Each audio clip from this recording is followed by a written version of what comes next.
Beyond the veil is dark, and beyond dark, the heart that must be slain. The veil is everything you know, and the dark, Olcshire. This was the message handed to me, as per my grandfather's will. It was peculiar, but nothing unusual. As far back as my childhood, my grandfather would impress my molding mind with thought-provoking riddles, cleverly scripted scavenger hunts, and the like.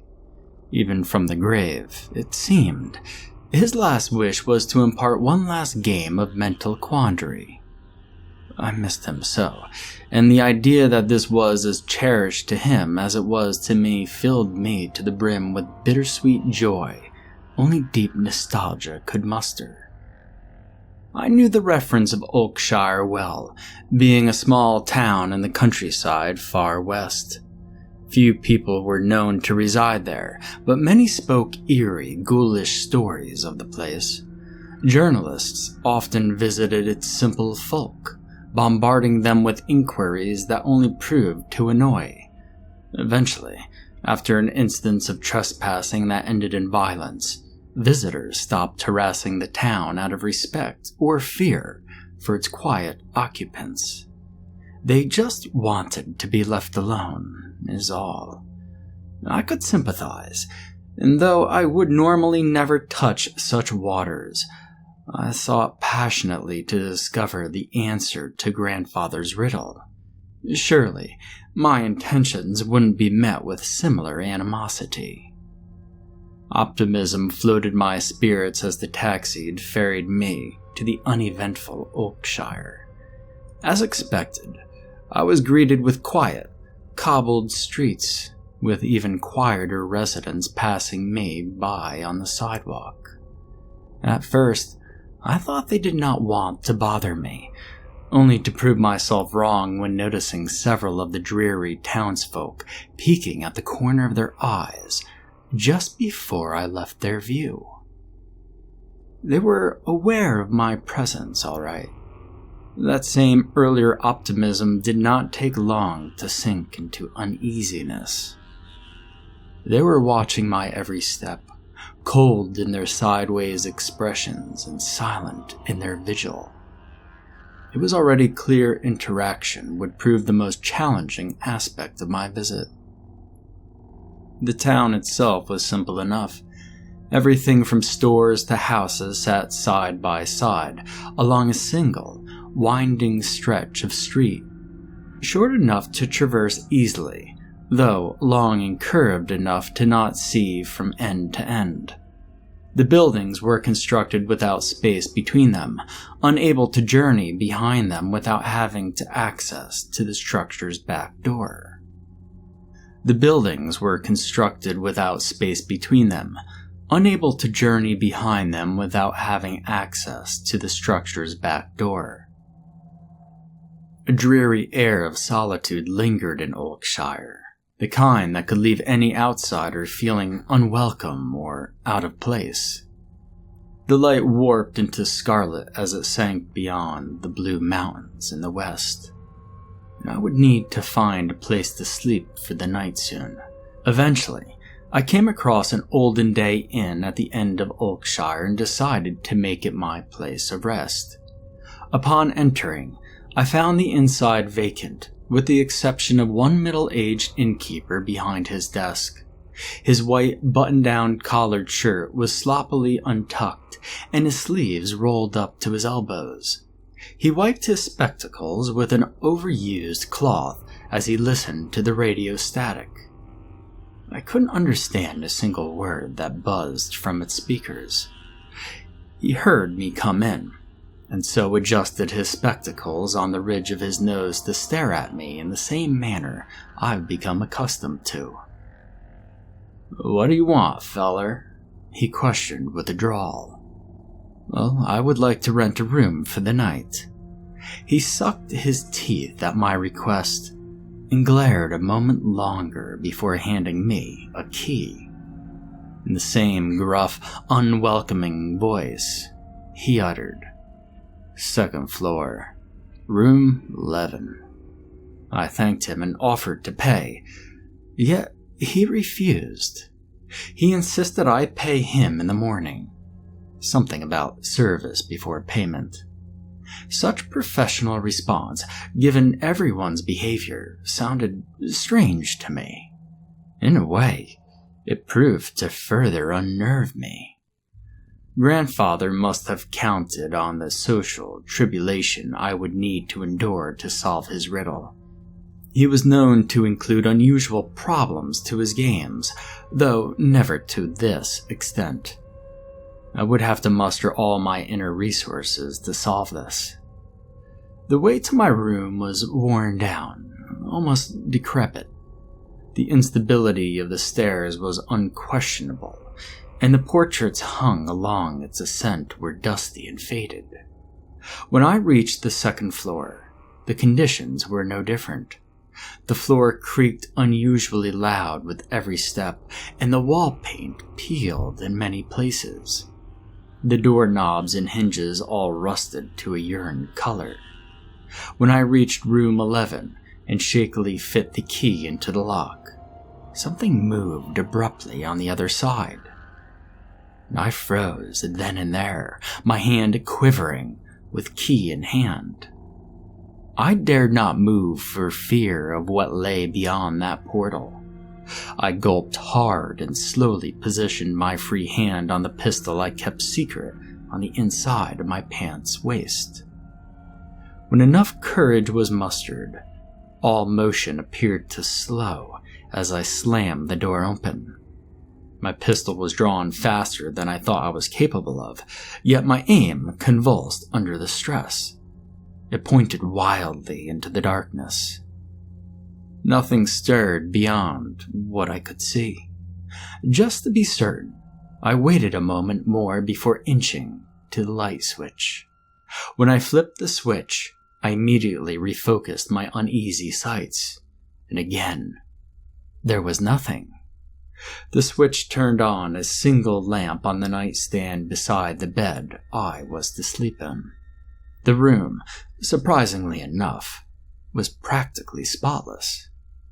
The paint was perfectly level and without tears, the bed inviting in its presentation, and the curtains crisp. Nothing seemed amiss about this room.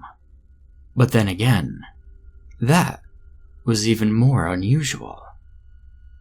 I did not withdraw my firearm until I checked the closet, bathroom, and every corner of the chamber. Proper furnishing aside, nothing was here. I know I heard something mere moments before. I dialed the front desk from the large phone that sat on the nightstand, and the innkeeper answered, irritable as ever, ensuring no one had been in that room. "Matter of fact," he stated, "ain't nobody else checked in tonight." I apologized and thanked him for his time before hanging up. It makes sense, considering Olcshire's infamous stance with outsiders. I should have expected as much, but such information did little to lower the hairs on my neck. I retired for the evening, pistol under my pillow and lamplight on. I kept the bathroom light aglow as well, for who knows what deranged thing could stalk me from there. Nothing happened for the remainder of the evening, but I still didn't sleep well. At the first sight of dawn, I readied myself for the day. The movements were sloppy, and it was difficult to keep my eyes open. When I journeyed downstairs, I was met again by the innkeeper. Expecting his initial disposition, I made an effort to keep our transaction brief. I handed him the going rate without making eye contact. "Thank you kindly, sir. You have a blessed day now. You hear?" My words stumbled away from me as my blood froze to his cheerful, glowing words. They were so bright, good-willed, and genuine. It was, without a doubt, the same man as before. Yet what became of him? I must have stared at him long, since he tilted his head in concern. "You all right, mister?" Need me to call the doctor?" No, I'm all right." I sped immediately to the exit. I knew he was waving at me with a smile. I could feel it. And the second I reached the sidewalk, a mother and her child passed me with a lovely "Good morning." And in fact, everyone who passed me did. They were merry, kind, and equally unnerving. It wasn't right. Nothing was right. I could feel my face contort the longer I kept the facade of cheerful replies. I had to get out of town. It was too much. There was something unnatural going on.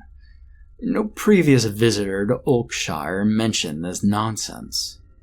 When I initially arrived in Olcshire, the police station was the first building in sight, while the inn where I slept sat on the opposite end of the town's snaking design. Yet, when I passed the police station, the inn greeted me just beyond it. It was impossible. I continued straight, greeted again by the same people I passed along the way just moments prior. I encountered every store and home I already came across until, again, I found myself at the police station next to the inn. This time, however, 2 officers and the sheriff stood outside the station's entrance. The sheriff asked with a humored smile, "You lost, feller?" I couldn't do anything else but panic, desperate to escape this nightmarish place of smiles. "I need to get out, but it keeps looping. This is insane. Help me get out. Help me out." The officers looked at each other before they marched toward me. They didn't speak among themselves, and the sheriff never once took his eyes off me. "Take her easy, stranger. We'll be more than happy to oblige." The officers wrestled me to the ground, forced handcuffs on my wrists, and relinquished me of my pistol. I was too exhausted to resist, so they took me inside without a fight. I was dragged into the station, containing only 1 office and 2 holding cells. They threw me in and locked the door behind me. "When you're good and relaxed, we'll let you out. Take her easy till then." They brought my pistol to their office before leaving the station. I was entirely unattended. I sat there, bewildered at the recent events. The town looped endlessly. Everyone smiled unerringly, and no one seemed aware of anything unusual about it. My questionably sane pondering was interrupted by a hoarse voice that addressed me from the other cell. His clothes were torn, covered in dirt, and his brown hair was long and unruly. A sense of helpless defeat hung in his glazed, unfocused eyes. His voice was strained, as if he gave up any need for it a long time ago. "You fell asleep here, didn't you?" I nodded, to which he let out a heavy sigh. "Welcome to Olcshire, kid. The happiest place in hell. Listen up." My neighboring cellmate proceeded to tell me about Olcshire, and how the place we were in was not the same town we visited. That those before us who spent a night in Olkshire's inn woke up in this other shire. He also elaborated it was the townsfolk's reason for being so disgruntled with visitors. They knew full well outsiders don't wake up where they slept, so they changed their demeanor to deter unnecessary disappearances. Apparently, they only sought to let a few people reside in the inn a year. "How do you know this? And why are there no missing persons reports?" "Learned it from the guy before me, who learned it from the girl before him, etc., etc. Also, no one knows we're missing. We don't exist in the real world anymore. At least, that's what the sheriff told me." Any further questions failed to emerge from my gaped mouth. No one was looking for me. My family, my friends, no one knew I existed anymore. I couldn't believe it. I wouldn't believe it. Before you have the same freak out I did, hear me out. Since you're here, I'm going to be taken away. They have something under Othershire, something that made loud noises the night my first cellmate was taken away. If this is anything like the books and films, this crazy cycle might stop if you get out of here and kill it.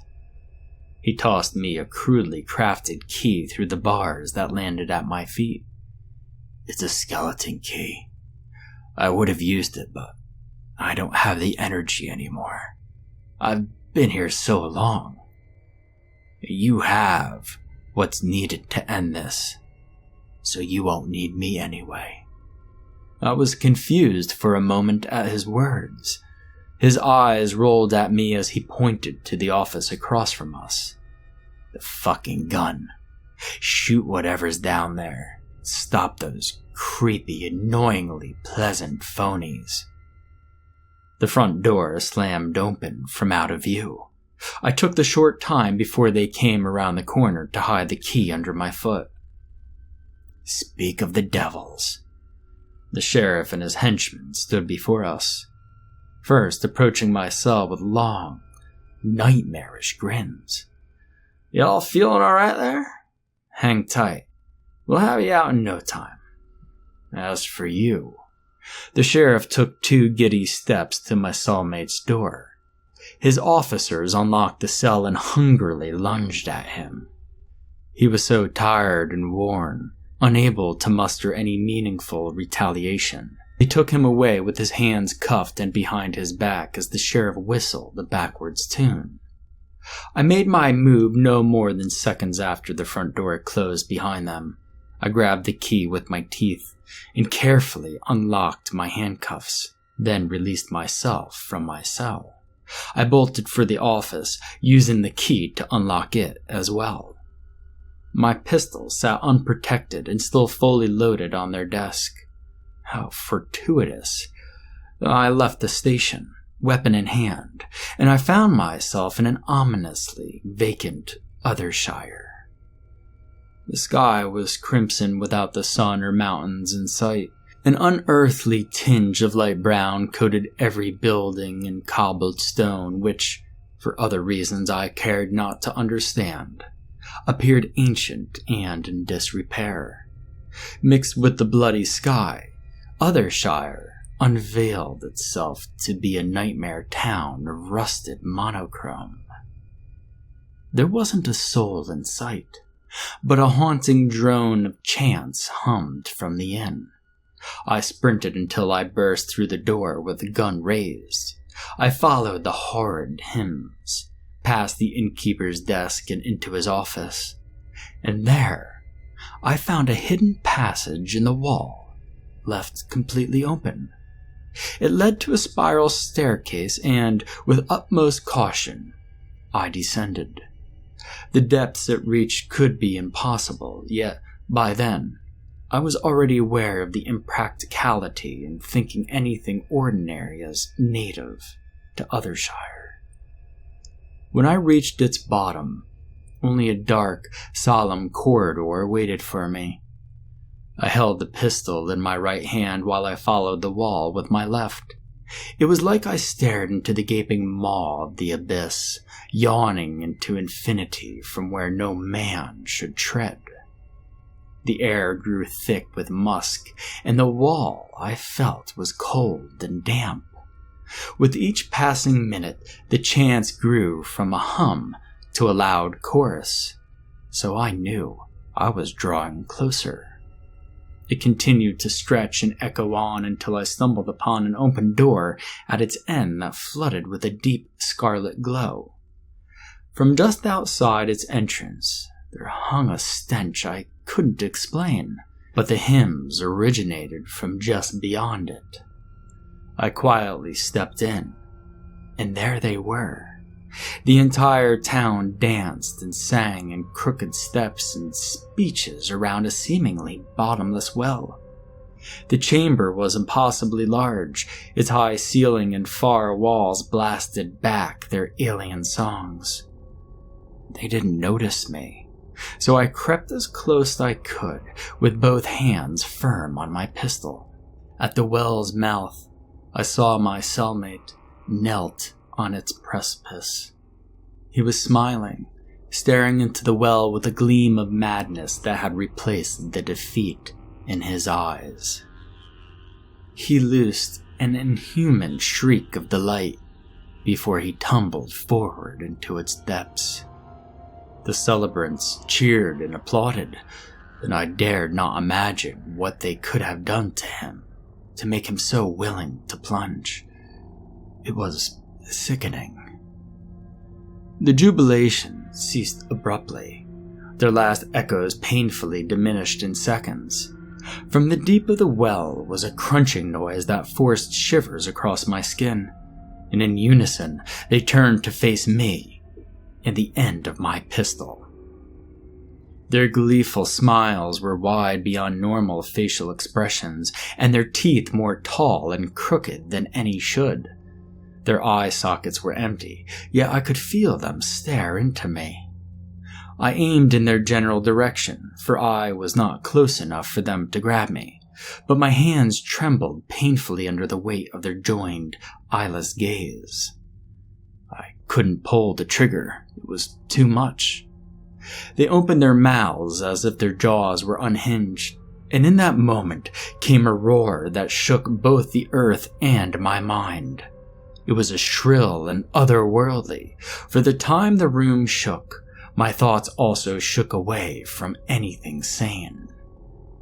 Everything in my head warped and blurred to sights and colors impossible and improbable. The noise hadn't come from them. It came from the well. Dozens of long arms erupted from the well's unseen darkness. They were slender and multi-jointed with flesh of pale obsidian, each ending in clawed hands. In droves, they seized the other Shire residents before dragging them down. And after the first was taken into the well, there remained a constant crunching noise, identical from where my cellmate fell in. I decided to take my leave amidst the chaos, yet the door from whence I came was no longer there, and instead I was forced to watch the arachnid-like arms pick them off one by one. All the while, not a single one of them fought back nor fled. They just continued to stare at me, still and unblinking. When the last of them was taken, the arms remained on the surface. There must have been at least 24 of them, and they firmly planted themselves, shaped like hooks from the walls to the ground. They tensed in their footing until their slender muscles lifted out the body from whence they came. And when it first rose, I thought myself mad for concocting such a phantasm of biology in my mind. Its torso was vaguely humanoid, though a number of shorter arms and tendrils grew from unusual places before descending into the slew of limbs that took the townsfolk. Its head was round, yet deformed. Blood-soaked teeth hooked outward from its maw, spanning most of its skull's circumference. A pair of scarlet-lit eyes beamed from above its mouth, accompanied by others more amphibious in appearance. It roared as it hoisted itself from the well, its immense size squeezing through the portal. Barely seconds after it emerged, the light in the room sank away into oblivion. I was alone in the darkness with this creature of madness personified. The only thing I could see were the eyes of scarlet as they shined intently at me. A single heartbeat pulsed. That was not my own. It shook my body in a wave of chills. The creature thing before me hissed, and its eyes drew closer. Again, the sensation resonated through me. This time, it was closer. Yet, so was the creature. A third time it came, only sooner than between the first and second beat. Then again, and then again. Its pace was quickening. I felt the pulses reverberate just beyond my pistol's end, just below the scarlet eyes that approached and glared mere feet away. Its heart. The heart that must be slain. It must be below the eyes. Its foul, warm breath extended over my whole body. I had to pull the trigger now, or it'd swallow me whole. The shake stopped. My right pointer twitched. A blast rang out, and something small struck the other end of the chamber. The heat and smell of its breath vanished, yet still I remained in the dark. Hours seemed to pass, though possibly only minutes, before I gathered the courage to open my eyes. Everything was dark still, yet at eye level to me, the same scarlet eyes stared back. They didn't move, nor did they blink. I knew they were watching me, waiting for me to open my own. You did well. My face contorted with shock. The rasp reminded me of its roar, yet it spoke in grandfather's voice. You always were a smart lad, but then again, I raised you to be that way. Groomed for curiosity since the day you formed thoughts. 20-some-odd years, but it finally paid off. What's the meaning of this? The riddle I wrote led you here, though it was obvious where here would be. The heart that must be slain. A seed of subtlety planted to strike what I made you perceive as my heart. Instead, you destroyed my shackle. And for that, you have my gratitude. Why are you telling me this? Satisfaction?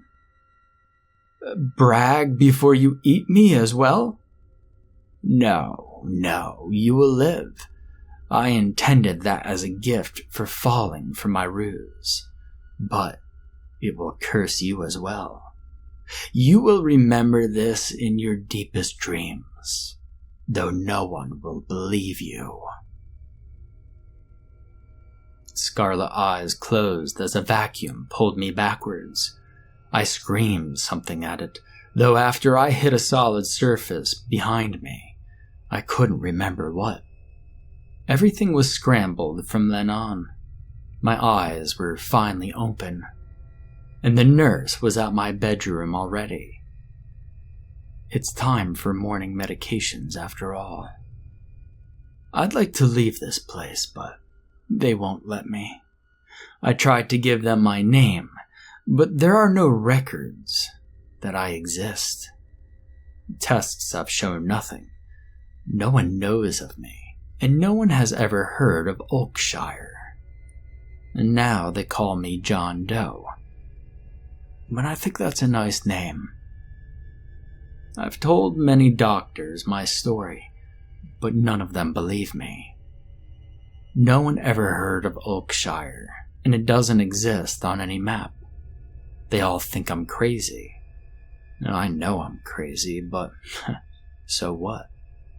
I know what I saw in that nightmarish hellscape. It's all right, though.